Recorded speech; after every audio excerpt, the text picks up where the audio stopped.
शमा जुनेजो साहिबा, उनकी नशस्त के हवाले से एक बड़ी कंट्रोवर्सी हो रही है पिछले 24 घंटे में।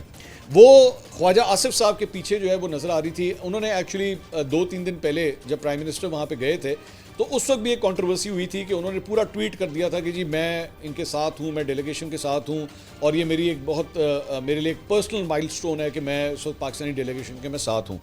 इंटरेस्टिंग बात यह है कि उसके बाद ये ख्वाजा आसिफ साहब के पीछे बैठी हुई नज़र आई। लोगों ने इनकी माजी की चंद ट्वीट्स जो है निकाली जिसमें ये इजराइल के हक़ में जो है एक्चुअली चंद बातें लिख रही थी। अच्छा, शमा जुनेजो साहिबा जो है वो उनको तमगा भी दिया गया हुआ है हुकूमत पाकिस्तान की जानिब से, और मैं जितना उनके बारे में जानता हूँ वो she claims that she is a journalist. मैं उनसे कभी मिला नहीं हूँ और नो डिसरिस्पेक्ट टू हर, लेकिन मैं उनसे कभी मिला नहीं हूँ और मेरे इतलात के मुताबिक वो यूके में जो है वो ज़्यादा काम करती रही हैं और वहाँ से नवाज शरीफ साहब और शरीफ फैमिली के काफ़ी वो करीब आई हैं।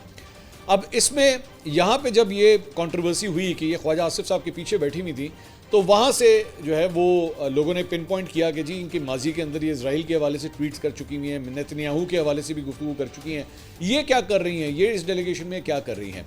इंटरेस्टिंग बात यह है कि ख्वाजा आसिफ साहब ने जो है बाकायदा तौर पे इसके ऊपर ट्वीट किया और उन्होंने इजहार ला ताल्लुकी किया। उन्होंने कहा मुझे नहीं पता मेरे पीछे कौन बैठा हुआ था, किस तरह बैठा हुआ था, क्यों बैठा हुआ था, किसने बिठाया है, मैं कुछ नहीं जानता। तो ख्वाजा आसिफ साहब ने जो है बिल्कुल इजहार ला ताल्लुकी कर दिया इस खातून से।